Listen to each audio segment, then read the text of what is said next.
We're finally moving in the right direction this week.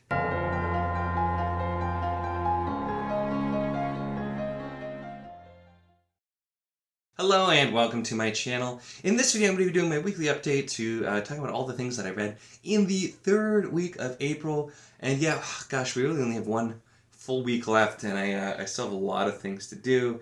As of filming this though, I do have 10 days left of readathon, so still moving in the right direction, getting caught up, and still not yet planning on changes, but we'll see if I end up having to change anything to get some different stuff. But let's talk about everything that I read in the week. So I tried to really get through a lot this week because I've been a little bit slowed down when I'd been working on Dawn of Wonder for most of the last week. The first thing I did was The Arithmetist by Brandon Sanderson, which I had borrowed this one from the library, my physical copy there, and then also did some with the audio as well. And I have to say, it was fun. It definitely had that kind of old school Sanderson feel. It was a little bit different than some of what I was expecting, but just kind of had that feel. This is the one that's more like it's like teen fiction, middle grade-y kind of that sort of thing. I guess.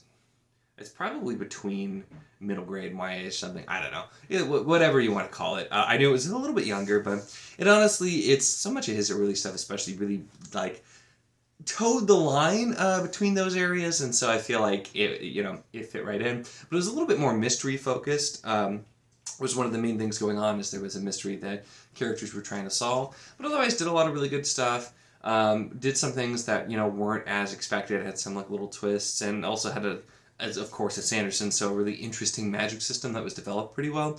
It also absolutely left it open for a sequel, and so I understand now why there's been talk of him eventually doing one at some point of that book. But the thing that it honestly reminded me the most of in some ways actually was Yumi.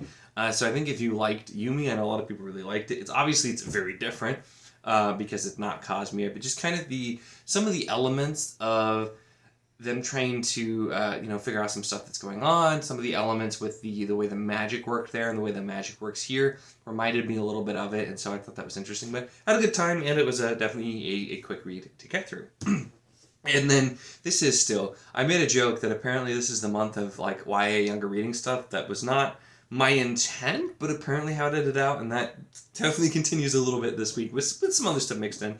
Next up we have Fireborn by Rosaria Munda. And I had this forever. I remember this being talked about and being popular, but I was skeptical to try it because, I'm not usually a huge fan of YA. And I have to say, this is really good. And I'm definitely gonna do a review and talk more about it. And pretty much everything that I'm talking about here, I will have one going for. But this is, to me, it feels like a really great character-focused story with really complex characters in the situation that they're in, dealing with some complex themes. But it's just packaged as a YA novel, and I don't think that it needed to be. And it's not that they're just calling it YA. It has a lot of the hallmark things of YA where, like, everyone takes a test and they're sorted into different metals by how important they are to society and that sort of stuff. And I'm like, you could have done this and just not done that. You could change very little and just like lean a little bit into the darker side and this could have been released as a grimdark novel. Like, you could have done it differently, so I wish it wouldn't have been the choice of YA. I imagine that's because that would sell better, but it honestly was still really good, and I was surprised. There's so many things in here where this should not have worked for me because it's not really my thing. I didn't really like the YA parts, and even there's some kind of like romance / toxic romance elements in here, which is absolutely not my thing. But it was done in such a way that wasn't the focus. Really, the characters were the focus. And the two characters here, Annie and Lee, are just so well written. If you are a character reader, this is definitely one to check out. I have to say so. And it's supposed to be like a really inspired by Plato's Republic as well, which you can kind of see in some of the way things are done there as well. But just really, it's like I said, it's the characters were really good. So surprisingly, really enjoyed it. Probably will be trying to track down the sequels and get there because I enjoyed that a lot more than I thought I would. So we'll talk more about that when I'm ready to a full review. And then the exact opposite, something that I was excited for but also nervous of because I heard mixed things, was The Left Hand of Darkness by Ursula K. Le Guin, and I did not like this at all. I cannot remember or think of any other book that it was a struggle just to stay awake while reading. I almost fell asleep sitting up, completely alert, multiple times trying to finish this book. And it didn't help too because I planned on doing.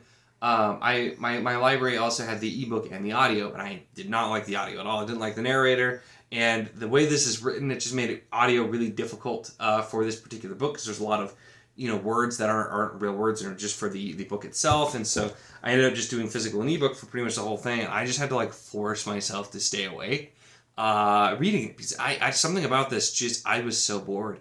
And it's sci-fi, and it's one of those more like thought experiment type of sci-fis, and it's some of the way that it's written, has that, I guess, that older sci-fi feel. And this is almost, this is the 50th anniversary edition, and it's from like 5 years ago, so this is nearing 60 years old.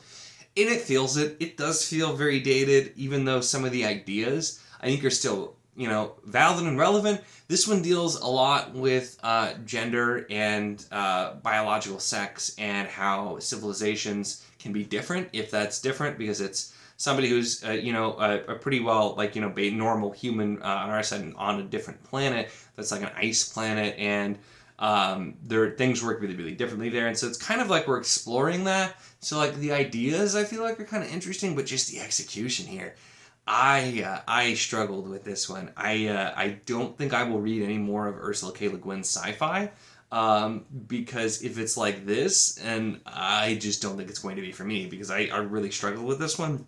I'd been scared to read this one for a long time because I had heard really mixed things, but I'm just like, Earthsea's a little dated and dry, but nothing like this. Granted, that's for a younger audience, maybe that's why, but my gosh. Yeah, did not work. So, because of that, I immediately decided to do Debunked by Dido Abbott, because this is kind of zany, comedic type of, adventure fantasy, and so jumped in here. I actually didn't realize this was YA. It makes sense, although it's it's a adventure fantasy, and it is following young characters, and that's pretty much the only YA aspect there. One of those. Like, there are definitely different levels. This isn't like the dystopian kind of thing. I'm over halfway through here. This has been reading pretty quick, and it's this is the kind of thing which I should have gotten out.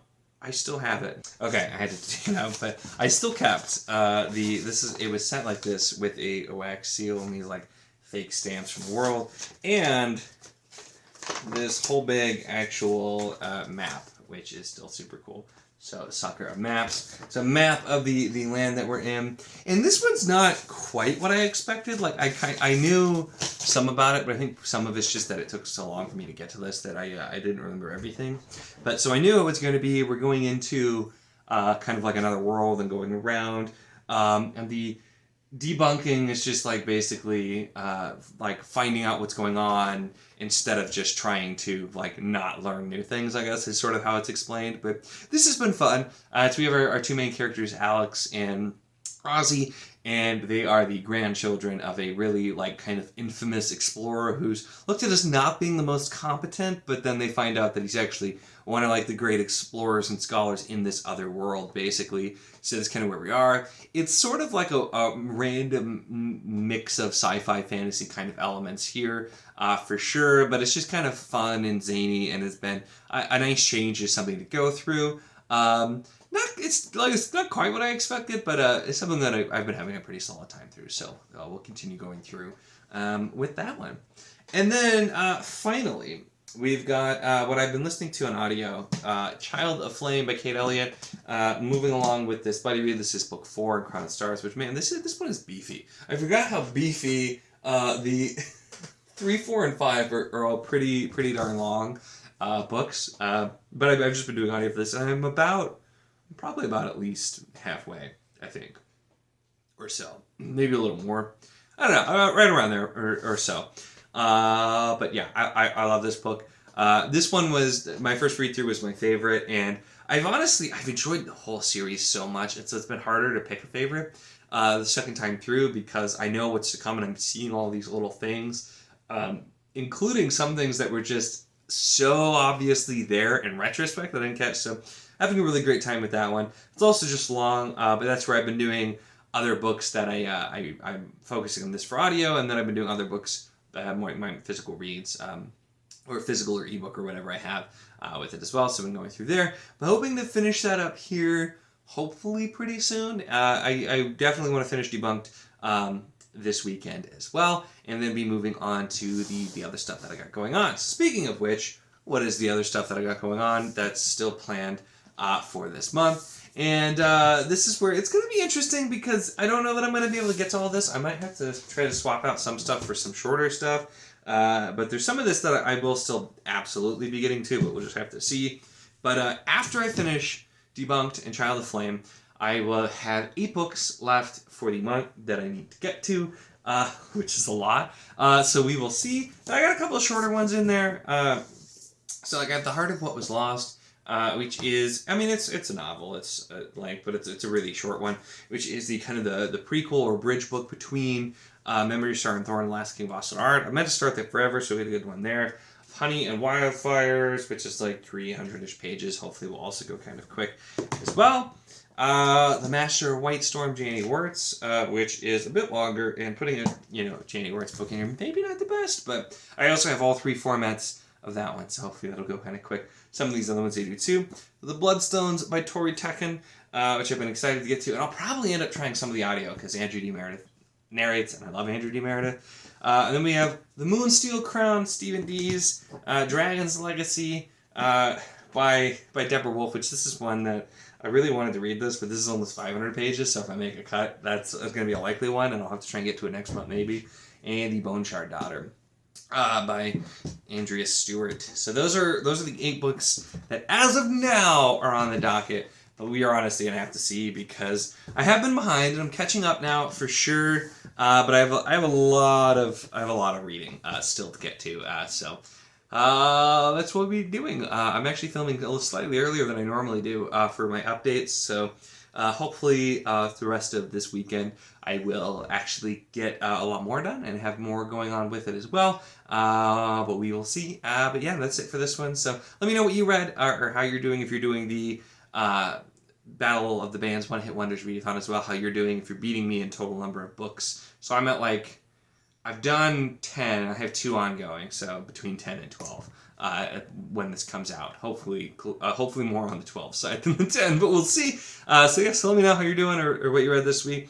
Or what your thoughts are on about any of these books that I did read here as well. That's it for this one, though. Make sure to give the video a like if you enjoyed it. Check the link in the description, as always, for the Wizardly Enclave Discord if you want to chat books, whether these books, other books, really anything at all. It's a lot of fun. We'd love to have you. And, of course, if you enjoy my content, make sure to subscribe.